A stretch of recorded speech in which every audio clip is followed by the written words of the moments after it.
Ren pulled the boat out of the river and into the bank of cold, wet river sand. It was when they disembarked that Kana was struck with a feeling of dread. She was putting her trust and her safety in the hands of two people she had known for hardly a day. Nevertheless, it wasn't like she had a choice. Her mother was dead. Michi was dead. Her father, the one who had raised her, and the one who had given her life, were both alive and wanted nothing to do with her. She felt a pang of loneliness and suddenly felt herself falling. "Watch out!" Toshihiro cried. Kana felt her arm being forcefully grabbed. She let out a breath of relief. "Careful now." She turned to see Ren holding her. She straightened herself, but his touch still lingered. "I'm all right," Kana said sharply. Ren let go. His face was still covered, but she could sense he was smiling. She walked ahead and then paused momentarily when she saw a dense forest ahead. She noticed Toshihiro also standing and gazing up. "Are we supposed to enter the forest? Or is there another way around to where we have to go?" Toshihiro shook his head. "The glove maker lives within the forest. We must enter." Kana was overcome by an ominous feeling, but she still ventured in with her elderly companion. Behind her, she could hear Ren's footsteps. She wished she didn't feel nervous around him, but she did. He looked like a man with secrets. Really dangerous secrets. They traveled in silence for a while. The sun had risen hours ago and it was noon, yet the canopy of trees in the forest shielded all light. It got darker the further they went in, until Ren finally arranged for a torch. "Where to, old man?" he asked. Toshihiro made an annoying sound. We can find our way. We can part ways now." Ren turned around. It would be considered bad manners to leave an elderly man and a young woman all alone in these parts. Besides, I will rest easy knowing you both have safely reached your destination. Kana noticed Ren watching her intently and looked away. She was taken aback by his sudden kindness, but then pushed her concerns to the side. Perhaps he had decided to be a gentleman after all. "That will not be necessary," Toshihiro said curtly. "I absolutely insist. Now, which direction are we headed to?" Toshihiro made to protest again, and Kana bent down to place a hand on him. "Let us see what he's up to." "No good. That's what he's up to." But Toshihiro no longer argued, and even proceeded to tell Ren the directions. Kana kept her wits about her. Now that she was a target to the yokai, she readied herself for any attacks. She may not trust Ren entirely, but at least he had a weapon, and Toshihiro had magic, even if it was diminishing. She heard a hiss and stilled. Ren was beside her in an instant. "It's only a snake." The hiss was louder this time, and she instinctively grabbed Ren's hand. He placed a hand over her. "If it troubles you so much," he removed his sword and slashed the air in front of her. Kana gasped and then let out a startled cry as she heard something fall on the ground. The torch showed the dissected body of a snake. "Do you feel better now?" Ren asked kindly. "It was right near me. If it would have bitten me, poisoned me..." "It did none of these things," Ren comforted her. Toshihiro hobbled towards them and frowned at Ren, who made a soft chuckling sound. "Let's go ahead, shall we?" "Sure. Once this pretty lady leaves my hand, of course," Ren teased. Kana immediately let go of his hand.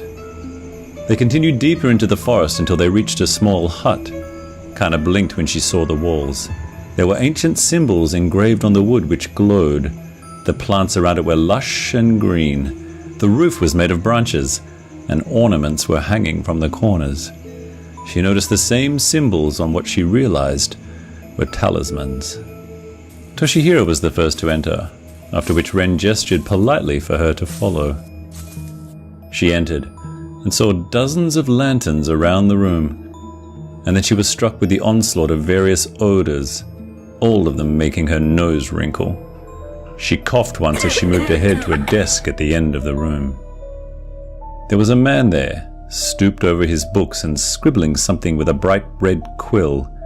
He wore a deep red cloak with writings upon them. Upon closer inspection, she realized they were in an ancient language. The man looked up as she approached. She sucked in a breath.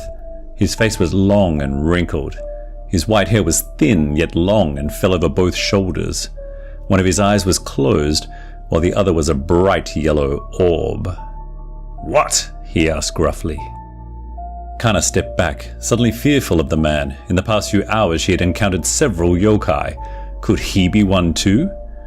"Down here," Toshihiro announced. The man looked down and a smile spread across his face, revealing 8 yellow, slightly large teeth. "Toshihiro." "Kuro." "Where have you been, old friend? And what has become of you?" Kuro asked. "It's a long story. I want a glove, the special kind."